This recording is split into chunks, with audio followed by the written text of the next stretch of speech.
Students, कैसे हो आप सब। उम्मीद करता हूँ आप और आपकी जो स्टडी है बहुत अच्छी चल रही है। आज की वीडियो में हम क्लास 10th एक्सरसाइज 13.3 स्टैटिस्टिक्स के अंदर क्वेश्चन नंबर फर्स्ट को डिस्कस करने वाले हैं। मतलब कि अब ये जो क्वेश्चन है ये बहुत इंपॉर्टेंट है क्योंकि इसमें मीडियन की भी बात हो रही है, मॉड की भी बात हो रही है और मीन की बात हो रही है। मतलब अगर आपने सारा चैप्टर मतलब किया है तो इस एक क्वेश्चन से आपकी सभी की प्रैक्टिस हो जाएगी। तो क्वेश्चन को पढ़ते हैं। The following frequency distribution gives the monthly consumptions of elasticity of 68 consumers of a locality. Find median, mod and mean of the data and compare them. तो यहाँ पर जो डाटा गिवन है वो मंथली की इलेक्ट्रॉनिक कंजम्पशन है, मतलब बिजली का, मतलब कि उनकी यूनिट्स की कंजम्पशन है। जैसे यहाँ पर 65 से 85 यूनिट्स जो है कंज्यूम कर रहे हैं, ऐसे कितने कंज्यूमर्स हैं 4। 85 से 1055 हैं। तो इस तरह से डाटा है। तो यहाँ पर हमें मीडियन फाइंड करना है, मीन फाइंड करना है और मॉड फाइंड करना है। तो मैं आपको सबसे पहले यही कहूँगा, देखो अगर हम मीडियन की बात करें या मीन की बात करें तो मैंने आपको हमेशा मीडियन में भी यही बताया था कि मीन और मीडियन में ना डाटा जो है वो मतलब कि कंटिन्यूस होना चाहिए। इस बात का प्लीज़ आप ध्यान रखोगे कि जैसे 85 है, 85 से 105, 105 से 125, तो ये कंटिन्यूस डाटा है। तो ये डाटा कंटिन्यूस होना जरूरी है। अगर ये नहीं होगा तो इसको हम करेंगे, अदरवाइज हम मीन और जो मीडियन है वो फाइंड नहीं कर सकते। ठीक है। और मैंने आपको ये भी बताया था कि मीडियन में सबसे पहले हमें क्या करना होता है, क्यूमुलेटिव फ्रीक्वेंसी। तो सबसे पहले ऐसा करते हैं, मीडियन की बात करते हैं, उसके बाद मतलब कि मीन की बात करेंगे और फिर मॉड सबसे इजी होता है। ठीक है। तो सबसे पहले ऐसे करते हैं, यहाँ पर क्यूमुलेटिव फ्रीक्वेंसी जो है वो लिख लेते हैं। अब आपको पता है क्यूमुलेटिव फ्रीक्वेंसी हम कैसे फाइंड करते हैं। जस्ट सबसे पहले फर्स्ट नंबर लिखेंगे 4। अब 4 में करेंगे नेक्स्ट नंबर ऐड, कितना बनेगा 9। अब 9 में करेंगे नेक्स्ट नंबर ऐड, कितना बनेगा 22। 22 में करेंगे नेक्स्ट नंबर ऐड, कितना बनेगा 42। 42 में करेंगे नेक्स्ट नंबर ऐड तो कितना आएगा 56। 56 में करेंगे नेक्स्ट नंबर ऐड तो 64, और 64 में 4 ऐड करेंगे तो कितना आएगा 68, और यहाँ पर 68 ही है। मैंने आपको बताया था इसका टोटल और इसका टोटल हमेशा क्या आना चाहिए, सेम आना चाहिए। अब मीडियन के लिए सबसे पहले हमें क्या चाहिए होता है, सिग्मा एफ आई या समेशन, सॉरी एफ आई, इसको हम एन बोलते हैं, कैपिटल एन भी बोल सकते हो। तो 68 है। ठीक है। तो विच एम्प्लाइज n/2। ठीक है। मीडियन का क्वेश्चन करने के लिए सबसे पहले हमें 68/2 करना होता है। इसको आप ऐड मतलब डिवाइड करोगे तो आपके पास आएगा 34। ठीक है। अब जैसे ही n/2 की वैल्यू 34 आ गई, इसका मतलब हमें अपनी मीडियन क्लास दिखने लगी है। अब इससे जो जस्ट ग्रेटर देन वैल्यू है, इससे जस्ट ग्रेटर देन वैल्यू कौन सी है, ये छोटी है क्यूमुलेटिव फ्रीक्वेंसी में, ये 9 छोटा है, 22 छोटा है, 42 बड़ा है। तो जस्ट बड़ा ये है, तो यहाँ मैं आपको लिख के दिखा देता। अब आपको पता है ये आपकी मीडियन क्लास है। ठीक है। ये मीडियन का formula L + n/2 - CF / F × H। तो लिखते हैं मीडियन।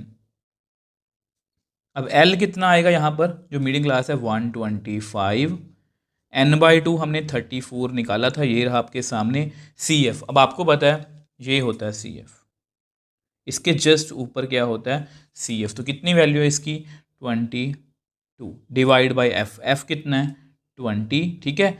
और H, इनमें डिफरेंस कितना कितना है, इनमें डिफरेंस है 20 का। ठीक है। तो इसको हम सॉल्व करते हैं, कैलकुलेशन का पार्ट ही रह गया, इसको कट कर दो। तो median is equal to 125 plus, तो यहाँ पर 12 बच गया। तो मेरे पास मीडियन जो है वो कितना आ गया 137। तो मीडियन हमने कैलकुलेट कर लिया। आई थिंक मतलब कि ये आपको क्लियर भी है, जस्ट फॉर्मूला बेस्ड है, इसमें जस्ट डाटा का गड़बड़ हो सकती है मीडियन में कई बार, वो मैंने आपको पहले ही बता दिया था। अब नेक्स्ट पेज पे हम मीन को कैलकुलेट, अब देखो ये आपका मीन का टेबल है। ठीक है। अब मीन के लिए सबसे पहले हमें क्या करना होता है, XI मतलब L + U, इसका लोअर लिमिट अपर लिमिट, इसको ऐड करोगे 65 और 85 को ऐड करके देखना कितना आएगा। तो 150 डिवाइड बाई 2 करोगे तो 75 आएगा। और सब में डिफरेंस सेम है 20 20 20। तो यहाँ पर 95, 20 ऐड करोगे तो 115, 135, 155, 175 और 195। ठीक है। अब आपको पता है कि मीन में एक दिक्कत होती है कि मीन में कई बार क्या होता है कि यहाँ पर देखो नंबर बहुत बड़े हैं, हमें FI XI करना है। अगर हम इसको डायरेक्ट मेथड से करेंगे तो नंबर काफ़ी बड़े हैं। तो यहाँ तो मैं इस पर अज्यूम मीन लगा सकता हूँ, यहाँ स्टेप डिवीजन, ये सब कुछ मैंने आपको बेसिक में बताया था।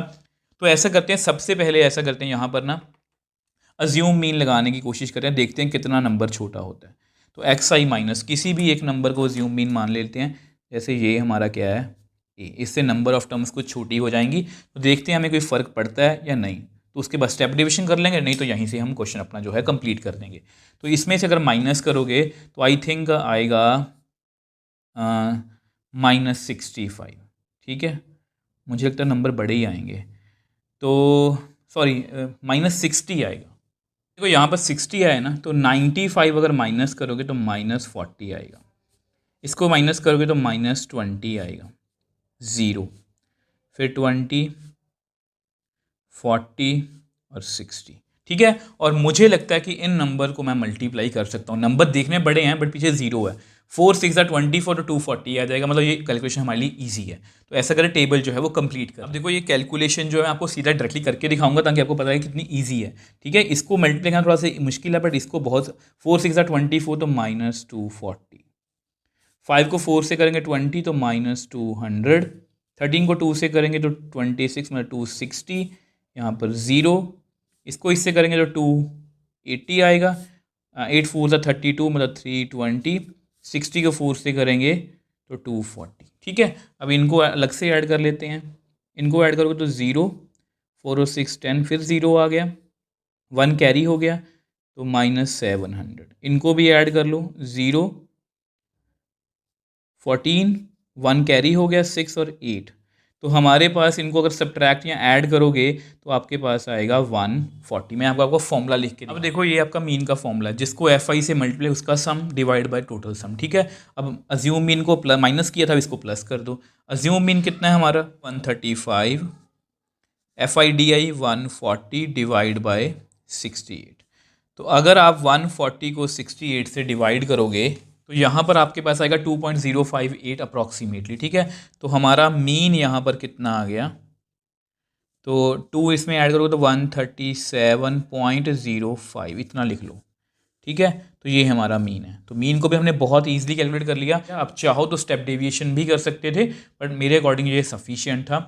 आई होप ये आपको अच्छे से क्लियर है। अब लास्ट में मॉड रह गया, उसको भी डिस्कस कर लेते हैं। अब देखो लास्ट में हम मॉड को भी कैलकुलेट कर लेते हैं। तो ये डाटा आपके सामने, मॉड में हमें कुछ भी नहीं करना। मीन में थोड़े से एफर्ट्स करने पड़ते हैं, मीडियन में भी ज़्यादा कुछ नहीं है, सिर्फ क्यूमुलेटिव फ्रिक्वेंसी होती है। यहाँ पर हमें कुछ भी नहीं करना, हमें यहाँ पर ये देखना है कि सबसे बड़ी फ्रिक्वेंसी कौन सी है। तो आई थिंक 20 है। तो 20 के सामने मॉडल क्लास कौन सी हुई, 125 से लेके 145। मैं इसको शेड कर देता हूँ। अब जैसे ही मैंने इसको शेड किया, अब मॉड का फॉर्मूला लिख लेते हैं।